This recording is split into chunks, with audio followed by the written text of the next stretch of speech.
Hello and welcome to Off My Shelves, and this is a look at Ultrasound by Conor Stechshulte. I love saying that name, and hopefully I'm pronouncing it right. And yeah, let's get underway. Ultrasound is published by Fantagraphics books, and it is a psychological science fiction thriller. I think it follows two main characters, which we'll get to in a second, but it follows their journey through a very difficult point in their life where they are embroiled in all manner of different weird and wonderful things, but we'll get into that. First, the build of the book. Now, it is a hardcover book. It does come with no dust jacket, but the graphic design on the front and the back and the spine in particular are top notch, and the actual build of the book is sensational as well, to be fair. Sewn binding, really heavy, thick, matte finished paper, really high quality book, as you would come to imagine with Fantagraphics books. To be fair, they normally produce a really good product. Now, the content of the book is one of those things that it will take you by surprise. Every section you go forward, every chapter you go forward, the story kind of changes, gets a bit more serious, gets a little bit more science fiction-y, I suppose, if you want to put it like that. But either way, it starts off very much in a simplistic, basic way, and kind of starts you off on the wrong foot almost, because you think it's going to be one type of story and then it totally morphs and changes into another. So it starts off with one of our main characters, Glenn, in a pub chatting to his friend, and he gets chatting to his friend about how he broke his dry spell of having sex with this girl at a party, at a wedding rather, but not at the wedding itself. On his way back he broke down, and once within a page or two of this you see the artwork is very simplistic, very straightforward, lots of full facial expressions on show, but it's really simplistic, so there's really no way to hide for the art.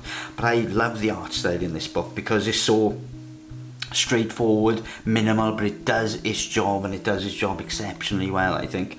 And I also love those opening pages because it shows you that it's not afraid to experiment with the art in the book. I mean, in the first couple of pages, it starts kind of obstructing the page as the story is being told by Glenn, and the story is morphing into a rainy night. The panels start being engulfed with these sharp blue lines, and so the colour palette changes with the different time periods and with the different people talking, but also he kind of obstructs it to kind of give an almost a fade-in effect going into the story Glenn is imparting. But Glenn tells a story of how he gets a flat tire, then ends up in the home of two random people. The home he ends up in is where Cindy and Art live, and instantly when you're kind of introduced into this house, when you're taken in, it feels off. The conversation feels a little off, and Art and Cindy feel like they kind of are at odds with each other. Art starts talking about his depression, Cindy kind of feels uncomfortable, and the whole scene that starts playing out in front of you is one of kind of uncomfortableness, really.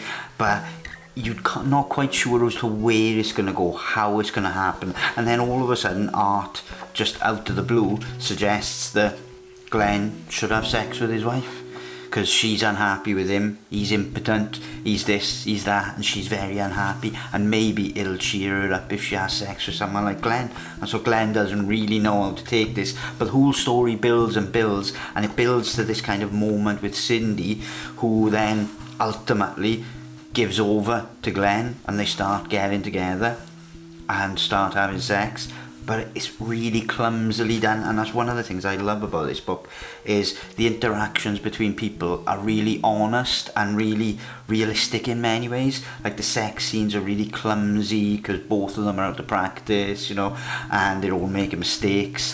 But also the scenes where they talk into friends or family are so kind of organically real. I think they just generally sound like something you would say to your friend, or a way that you would talk to a friend or family member. It just sounds really realistic, which gives the whole book a good firm grounding in reality. The encounter between Cindy and Glenn ends and you move on forward. Then Glenn is obviously telling the story to his friend, and they both lives move off in different directions. But then lo and behold, Art then does start following Glenn and showing up, and again the weirdness starts. You're not quite sure how to take Art, you're not quite sure what he's going to do. You feel like he's capable of something, almost like you kind of thinking, is he going to kill him, is he going to do something to him? But then nothing quite ever happens as you would think it was going to happen in this book. It's always kind of playing with your expectations, really. But anyway, without spoiling too much, Art tells Glenn something fairly pivotal and important to the plot that I won't spoil, and that then sets Glenn and Cindy back together. But as you're going forward, you see these flashes of different people or different times, and then having conversations that you don't quite understand what's going on. There's characters that haven't been introduced, suddenly you're following and you're not too sure why. Colour palettes are changing and blending and overlaying, and all these random images and random stories start playing out in front of you, and you're not quite sure what's going on. But slowly but surely you discover that Glenn and Cindy and Art are part of something far larger and far deeper. They're part of a psychological experiment that a company is using to actually influence people's thoughts and minds and choices. Think of it as hypnosis, but hypnosis using specific sounds and frequencies and all that. And Glenn and Cindy find themselves at the centre of this experimentation. And needless to say, you're not quite sure what's real, what's fake, what's happening, what's gonna happen. And it's such a wonderful book. It's very similar in many ways, I think, to Upgrade Soul, which is a book Omnibus put out not long ago, and that was great because that was a couple who were making this decision to go for an experimental procedure, and that went horribly wrong. And then you're looking at the impact of that procedure, you're looking at the ethics behind it, behind the people putting the procedure in place, behind the people actually undergoing the experimentation and the procedure. But then it kind of twists into this thriller where you're never quite sure what's going to happen to the main protagonist, what's going to happen to the people overseeing the experiment. And this has a lot of similarities to that, but the main difference here is our characters are kind of forcibly put in this situation, and they're trying to claw back their life and trying to figure out what is real, what's not real, what's happened and what hasn't happened, and tons of different things. And it is really, really so engaging, particularly when you see Glenn in one way, this kind of, not too confident, shy, middle-aged man getting off with Cindy and trying to, have a normal life. But then you see him on the flip side as part of this experiment when he's in a wheelchair and you're not too sure which Glenn is real, which Glenn is false, what's going on. And yeah, it's such an interesting book. I can't even begin to tell you how much that you just have to read it to fully experience it. And perhaps I've even said too much about it, because I think going into this really as blankly as possible is going to be the best way to read this book.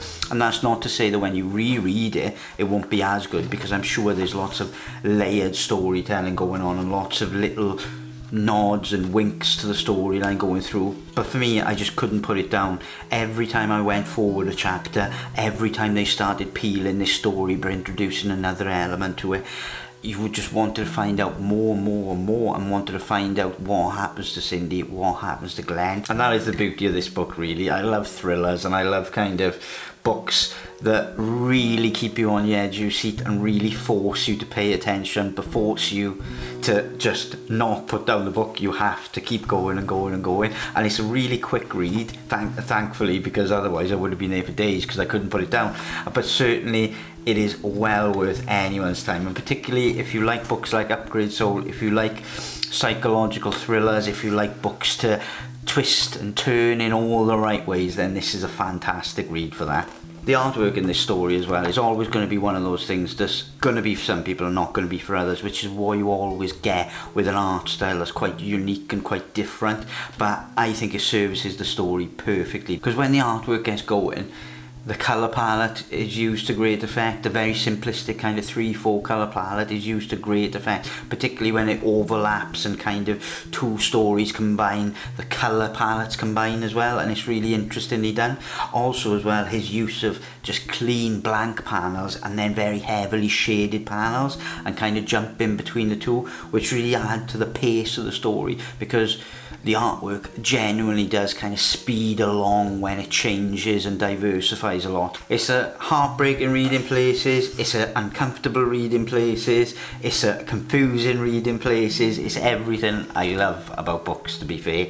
It keeps me on the edge of my seat, and it gives me interesting characters, gives me great protagonists to empathize with, gives me really interesting, diverse, complex antagonists to deal with. And yeah, what more can I ask really from a book? It really does do everything I would want from a book and more, and I'm certainly kind of looking forward to how it holds up on further reading now that I know the kind of main story threads and the twists and turns, if it holds up well on rereads. But I'm certain I'll kind of get something from rereading it regardless, even if I'm not, you know, overly kind of overwhelmed by the twists and turns. I'm certain that I will be intrigued to just jump back into this world briefly and see Glenn and Cindy again. But yeah, that's all I got to say on Ultrasound. Thank you very much for watching, and I will catch you on the next one.